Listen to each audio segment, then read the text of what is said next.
Kirchner sí hay un uso intenso, le llamo yo, del pasado. ¿En qué sentido intenso? Bueno, de los 1.500 discursos aproximadamente que Cristina Kirchner dio en sus 2 mandatos presidenciales, en el 51% habló de historia. Es decir, más de la mitad de los discursos, en uno de cada 2 podríamos decir, y un poquito más, Cristina hizo referencia al pasado. Esto es La Inquietud con Garrett Edwards. El lugar donde hay más preguntas que certezas.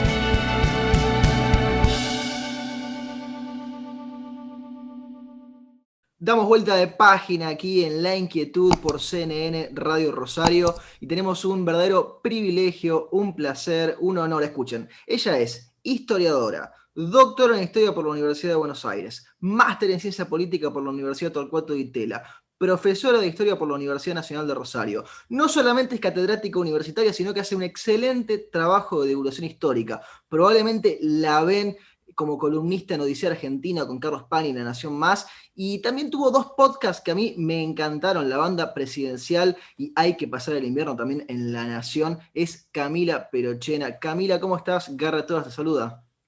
Muchas gracias, Garrett, por esa presentación, qué amable. Es la presentación que corresponde, Camila, ni más ni menos, solamente describiéndote para la audiencia. Es un placer tenerte acá para charlar un rato. Estábamos hablando fuera del aire, yo lo tenía marcado como algo que quería charlar contigo. Tu tesis de doctorado está centrada en los usos de la historia durante el gobierno de Cristina Fernández de Kirchner del 2008 al 2015 y Felipe Calderón en México del 2006 al 2012. Me contabas que estás ahí preparando ya un libro sobre este tema. ¿Le querés contar un poco a la gente de qué se trata esto? ¿Qué fue lo que investigaste? Sí, obvio. Bueno, el libro va a ser específicamente sobre Argentina, en realidad. No voy a hacer la comparación con México para el libro que voy a sacar, sino que eso lo hago más en términos académicos. Lo que yo quise hacer es ver cómo los presidentes usan el pasado, en parte para legitimar su poder, en parte para construir identidades políticas. Y comparé a Cristina Kirchner con Calderón, algo que mucha gente puede decir, qué rara esa comparación, ¿por qué esos dos? En principio yo diría que porque son ideológicamente diferentes, es decir, pertenecen a espectros políticos distintos dentro de sus propios países, ¿no? Al kirchnerismo lo podríamos ubicar dentro de lo que son los gobiernos populistas o más del giro a la izquierda en Latinoamérica. Calderón, en cambio, pertenece al panismo, al PAN, y el PAN está ubicado dentro del espectro político mexicano, en lo que sería el ala liberal conservadora. Entonces, mi idea era ver cómo 2 gobiernos ideológicamente contrastantes hicieron un uso muy diferente del pasado. Es decir, cómo pensaron su propia historia, los 200 años de historia. Y además son 2 gobiernos que son simultáneos, contemporáneos en el tiempo y que festejaron las celebraciones bicentenarias. Entonces, son 2 gobiernos que hicieron un uso del pasado. Ahora bien, la manera en que esos gobiernos usaron el pasado fue muy diferente. Y fue muy diferente porque yo creo que son 2 formas de concebir la política distinta, ¿bien?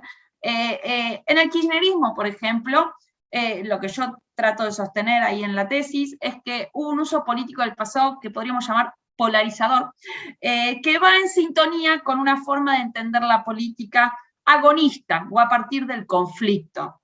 Bien, entonces, así como el kirchnerismo dividía un nosotros y un ellos, o Cristina Kirchner dividía un nosotros y un ellos en el presente, donde había claramente amigos y enemigos, bueno, esa misma operación se trataba de rastrear al pasado, es decir, se trataba de llevar los conflictos del presente a las raíces del pasado. Entonces, cuando, por ejemplo, Cristina Kirchner capaz hablaba o se refería a los medios de comunicación, a los sectores agroexportadores, es decir, a aquellos que estaban en el ellos o al Poder Judicial, los remontaba al pasado y se iba al periodo del centenario, al que mostraba como un periodo antidemocrático, oligárquico, se iba a los golpes militares y trataba de ver el rol del Poder Judicial o de los medios de comunicación en los golpes militares.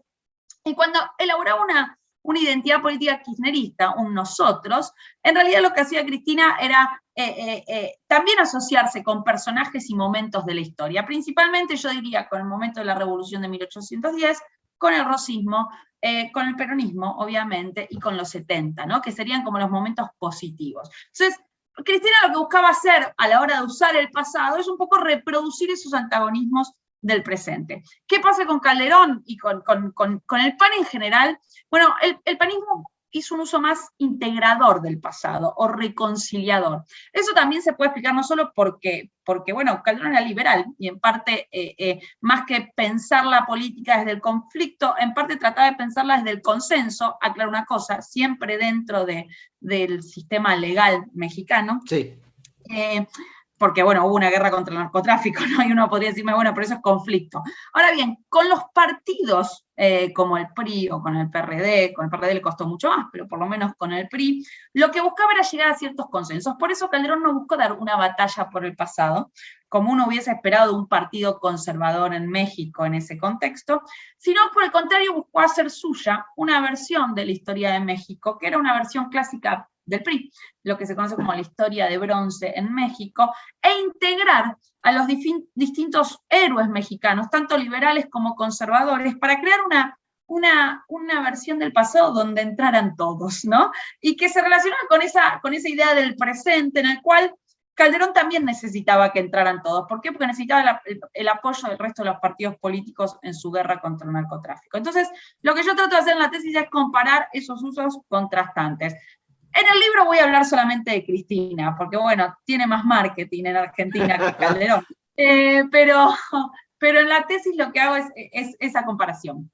Ya me dan ganas de leer la tesis por un lado y de leer el libro cuando salga, Camila. Ibas marcando un montón de hilitos, un montón de puntos muy profundos como para seguir. Esa cuestión contrastante, ¿no?, que marcabas del efecto polarizador, por un lado, del uso de la historia de Cristina Fernández y del uso integrador del pasado de Calderón en México, ¿no? Y decías, por un lado, ¿no?, una Cristina que llevaba los conflictos del presente a las raíces del pasado, y un Calderón que trataba de decir, bueno, en el pasado, en realidad al final nos llevábamos bien todos, o nos podemos llevar bien todos ahora, aunque nos lleváramos mal antes. Una batalla del pasado, porque pensemos que Calderón estaba dando batallas fuertes en ese presente. Entonces, ¿qué decía? No traslademos esas batallas al pasado, porque puede ser un problema. Tratemos de tener un pasado en paz, un pasado tranquilo, podríamos decir, no abrir ese frente de batalla. Y te llevo primero por una cuestión que es más de lo personal, profesional tuyo cuando lo estabas investigando, porque cuando uno investiga un tema se mete de lleno en todo eso, lee un montón, mira un montón en este caso, me imagino, porque tenés además material de otro tipo, audiovisual. ¿Hubo algo que te sorprendió, que te llamara la atención cuando lo empezaste a investigar, que a lo mejor desafió la idea primera que tenías cuando arrancaste ese camino? Bueno, yo diría que lo primero que desafió mi idea es que yo pensé que en los dos gobiernos iba a haber un uso intenso del pasado, porque los dos iban a estar festejando el bicentenario, y porque, bueno, México tiene una historia muy vasta y los gobiernos mexicanos suelen hablar mucho de historia. Y fue muy distinto, es decir, en Cristina Kirchner sí hay un uso intenso, le llamo yo, del pasado. ¿En qué sentido intenso? Bueno, de los 1.500 discursos aproximadamente que Cristina Kirchner dio en sus 2 mandatos presidenciales, en el 51% habló de historia. Es decir, más de la mitad de los discursos, en 1 de cada 2 podríamos decir, y un poquito más, Cristina hizo referencia al pasado. Qué increíble esa estadística, Eso ya es para el tagline del libro, esa estadística. Sí, por supuesto, eso está, no sé, en los primeros renglones. Pero efectivamente, o sea, lo que demuestra es que el pasado tenía un lugar preponderante y muy importante a la hora de pensar la política. En el caso de Calderón, no. En el caso de Calderón, solamente en el 22% de los discursos habló de historia. Y yo hubiese apostado, cuando empecé a estudiar México y cuando yo leía sobre cómo otros presidentes de México usaban el pasado, hubiese apostado que iba a tener un lugar central, y no. Entonces yo creo que eso es lo primero que me sorprendió. Y lo segundo que me sorprendió es que hubiera poco de conservador en el discurso sobre la historia de Calderón. Es decir, que retomara poca de la tradición conservadora del pasado, que en México es muy importante, ¿no? A diferencia de Argentina, donde la tradición conservadora fue mucho más débil. Alperindongui decía, Argentina es un país que nació liberal, ¿no? Y donde no tuvimos, como, no sé, los mexicanos tuvieron una guerra civil entre liberales y conservadores en la segunda mitad del siglo XIX. Bueno, en Argentina eso no estuvo. Entonces, yo hubiese pensado que iba a haber una apuesta más fuerte por una tradición conservadora que tiene mucha importancia en México, y no la hubo. Entonces yo diría que eso son las cosas que me sorprendieron. Podríamos decir que en el caso del kirchnerismo, la versión del pasado me sorprendió menos en el sentido de que yo, bueno, lo viví, ¿no? Y eso también es un tema cuando uno hace una tesis de historia de un Claro. que vivió. Porque, bueno, en parte se mezcla un poco la memoria con la historia. Entonces, la versión del pasado me sorprendió menos en el caso de Cristina, ¿no? Ese uso de la historia, Camila, en el caso, bueno, de Cristina Fernández, que es el que vas a tratar en el libro y que es el que nos es más cercano a todos los que estamos ahora escuchando esta charla, ¿cuánto de ese uso de la historia que hizo Cristina Fernández le sirvió a sus fines políticos? Es decir, ¿tuvo una utilidad el haber hecho su puesta de la historia? Yo creo que sí, creo que fue bastante útil lo que se ha llamado el relato kirchnerista. ¿En qué me baso para decir que fue bastante útil? En principio, que hoy todavía existe una identidad política que uno podría llamar kirchnerista. Bien, hay mucha gente que se reivindica como kirchnerista, el kirchnerismo fue un movimiento, por supuesto que esto no solo se explica por el discurso, pero el discurso tiene un lugar muy importante. Si uno mira los números, en el momento en que Cristina hizo un despliegue más importante de ese uso del pasado, que fue el año 2010, fue el año de las conmemoraciones bicentenarias, fue el año de los grandes rituales, no solamente las conmemoraciones bicentenarias. A partir del 2010 entra en el gobierno una persona que se llama Javier Grossman, que es el gran escenógrafo, podríamos decir, del kirchnerismo, aún en el día de hoy. Digo, los actos oficiales los suele pensar Javier Grossman. Si uno mira ese año, bueno, el kirchnerismo venía muy mal en términos de números en la opinión pública. Económicamente venía muy mal, y si bien en el 2010 hubo un cierto crecimiento económico, no es solamente la cuestión económica lo que explica el aumento de la popularidad que va a tener Cristina en el 2010 y que le permite llegar, como llega, a las elecciones del 2011. Yo creo que ese aumento de la popularidad en parte está relacionado con ese uso del pasado, con esa capacidad para articular en el discurso pasado, presente y futuro. ¿Bien? Para decir, bueno, para tener una visión que yo le llamo teleológica de la historia, es decir, plantear la idea de que la historia tiene un fin, va hacia algún lugar, de que el kirchnerismo tiene un lugar esencial en ese lugar o en ese fin que tiene la historia, y que las cosas se van desenvolviendo como deberían ser, entre comillas. Entonces, me parece que ha sido muy efectivo en ese sentido. Me parece que sí tuvo cierto éxito a la hora, y uno lo puede seguir viendo hoy. Digo, hoy ese uso del pasado sigue estando permanentemente en Cristina. Cada vez que hay un alegato que Cristina habla públicamente, algo de la historia dice. Y yo creo que eso no se deba solamente a que a ella le gusta la historia, o a que hay una convicción en relación con la historia, que eso seguramente sea así, sino que creo que lo entienden como una forma de construir imaginarios políticos. Bien, que es algo que si uno mira los años de Macri, no pasó. Bien, no se formó ese relato, porque deliberadamente se buscó no hablar de historia, no hablar del pasado, no hacer un uso del pasado, y que creo que tuvo un efecto a la hora de consolidar identidades políticas, ¿no? Si no, es difícil explicar el lugar chiquito que tuvo Macri en el cierre de listas la semana pasada, ¿no? Sí, es realmente una pregunta del presente que nos ocupa. Decías recién, Camila, lo de la historia teniendo un fin entendido teleológicamente. ¿La historia tiene un fin? No, bueno, yo como historiadora, por supuesto que creo que no. Creo que la historia está llena de contingencias, de incertidumbres. Esta idea de que la historia va hacia algún lugar es una idea bien del siglo XIX, ¿no? El siglo XIX es el gran siglo de los filósofos de la historia, ¿no? Lo tenías a Marx diciendo, bueno, la historia va hacia el socialismo. A Hegel, la historia va hacia el desarrollo del espíritu absoluto. Era la idea preponderante, ¿no? A todo el liberalismo del siglo XIX pensando en la idea de progreso como el fin último. Bueno, esa idea empieza a estallar, la idea de progreso en parte a partir de la Primera Guerra Mundial, y la cuestión de la idea teleológica del socialismo, por supuesto, después de la caída de la Unión Soviética. Y lo que ha demostrado la historia, lo que los historiadores tenemos más en claro, es que en realidad la historia está llena de contingencias, de incertidumbres, que las cosas muchas veces pasan por cuestiones azarosas. la idea de que la historia tiene un fin está relacionado con pensar que los hombres no hacen la historia.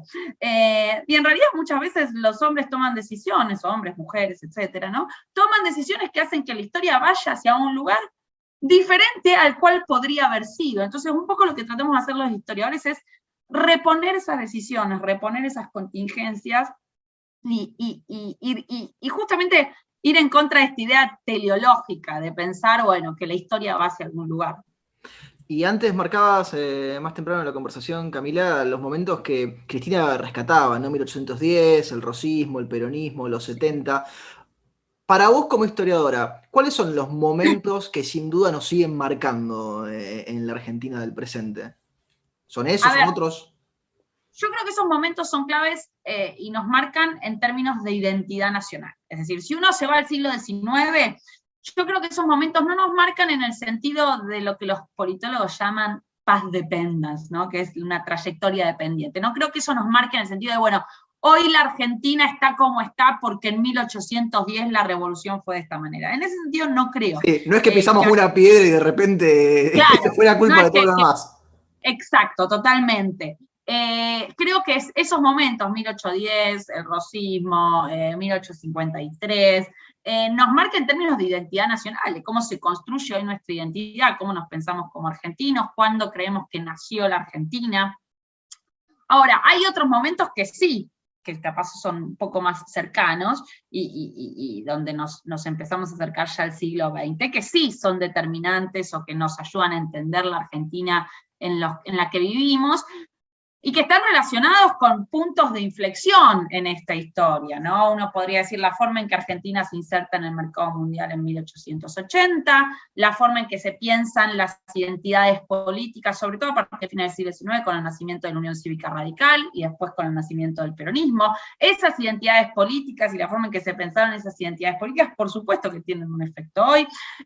Si uno piensa en términos económicos, bueno, decía la inserción de la Argentina en el mercado mundial a fines del siglo XIX, pero también, por supuesto, el peronismo, las diferentes crisis y sucesivas crisis que hubo en la historia argentina, y cíclicas que hubo en la historia argentina del siglo XX, eso que Ferchunov y Liacha han llamado el ciclo de la ilusión y el desencanto, que sin duda nos marcan y nos ayudan a entender a la Argentina, y creo que nos ayudan a entender esa falta de rumbo que vive la Argentina hoy, de no saber hacia dónde va, de no saber cuál es el proyecto, bueno, no solo hacia dónde va, hacia dónde debería ir, porque ni siquiera, no es que no sabemos muy bien hacia dónde vamos, no tenemos en claro hacia dónde queremos ir, o hacia dónde deseamos ir, o por lo menos no nos ponemos de acuerdo con eso.